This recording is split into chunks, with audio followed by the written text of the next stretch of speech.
एक गरीब आदमी था। एक दिन वे राजा के पास गया और बोला, महाराज मैं आपसे कर्ज मांगने आया हूँ, कृपा करके आप मुझे 5,000 रुपये दें, मैं 5 वर्ष के अंदर आपके रुपये वापस कर दूंगा। राजा ने उसकी बात पर विश्वास करके उसे 5,000 रुपये दे दिए।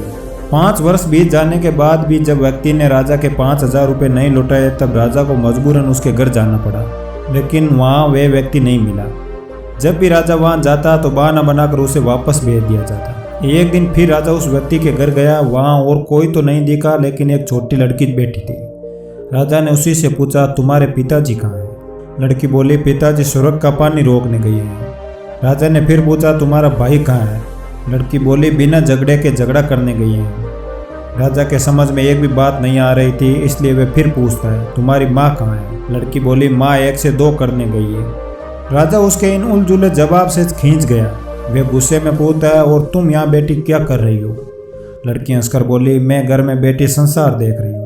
राजा समझ गया कि लड़की उसकी किसी भी बात का सीधा जवाब नहीं देगी, इसलिए उसे अब इस बातों का मतलब जानने के लिए प्यार से बतियाना पड़ेगा। राजा ने चेहरे पर प्यार से मुस्कान लाकर पूछा, बेटी तुमने जो अभी अभी मेरे सवालों के जवाब दिए इसका मतलब क्या है? मैं तुम्हारी एक भी बात का मतलब नहीं समझ सका, तुम मुझे सीधे सीधे इनका मतलब समझाओ। लड़की ने फिर मुस्कुरा कर पूछा, अगर मैं आपको सभी बातों का मतलब समझा दूं तो आप मुझे क्या दोगे? राजा के मन में सारी बातों को जानने की तीव्र उत्कृष्टता थी।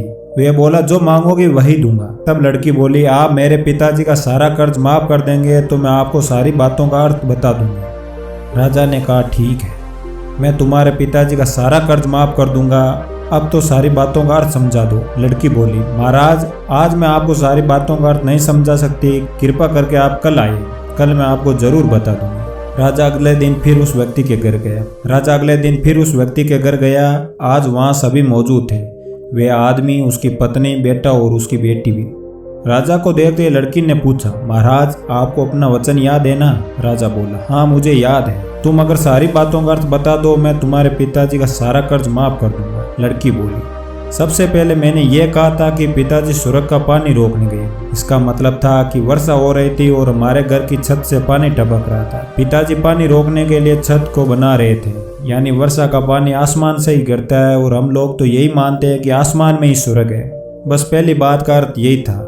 दूसरी बात मैंने यह कही कि भैया बिना झगड़े के झगड़ा करने गई।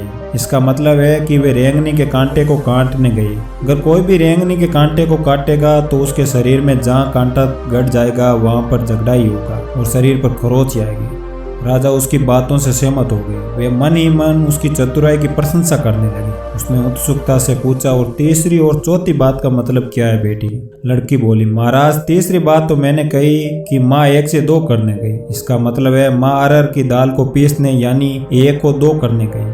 अगर साबुत दाल को पीसा जाए तो 1 दाने के 2 भाग हो जाते हैं, यानी यही था 1 को 2 करना। रही चौथी बात, तो उस समय मैं बात बना रही थी और उसमें एक चावल निकाल कर देख रही थी कि बात पूरी तरह पकी है या नहीं। इसका मतलब है मैं एक चावल को देखकर ही जान जाती है कि पूरा चावल पका है या नहीं, अर्थात चावल के संसार को मैं घर बैठे देख रही थी। ये कहकर वे लड़की चुप हो गई। राजा सारी बातों का अर्थ जान चुका था, उसे लड़की की बुद्धिमानी भरी बातों ने आश्चर्य में डाल दिया। फिर राजा ने कहा, बेटी तुम तो बहुत ही चतुर हो, पर एक बात समझ में नहीं आई, ये सारी बात तो मुझे तुम कल भी बता सकती थी, फिर तुमने आज मुझे क्यों बुलाया? लड़की हंसकर बोली, मैं तो बता ही चुकी हूँ कि कल जब आप आए तो मैं बात बना रही थी। अगर मैं आपको अपनी बातों का मतलब समझाने लगती तो बात गिला या जल जाता तो माँ मुझे जरूर पीटती। फिर घर में कल कोई नहीं था। अगर मैं इनको बताते कि आपने कर्ज माफ कर दिया तो ये मेरी बात पर विश्वास नहीं करते।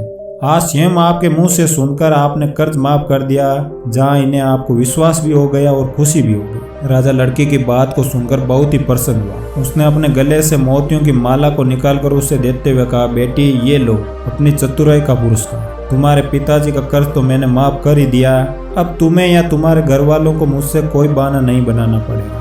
अब तुम लोग निश्चित होकर रहो, अगर फिर भी किसी भी चीज की जरूरत हो तो बेझिझक होकर मुझसे कहना। इतना कहकर राजा लड़की को आशीर्वाद देकर चला गया। लड़की के परिवार वालों ने उसे खुशी से गले लगा लिया।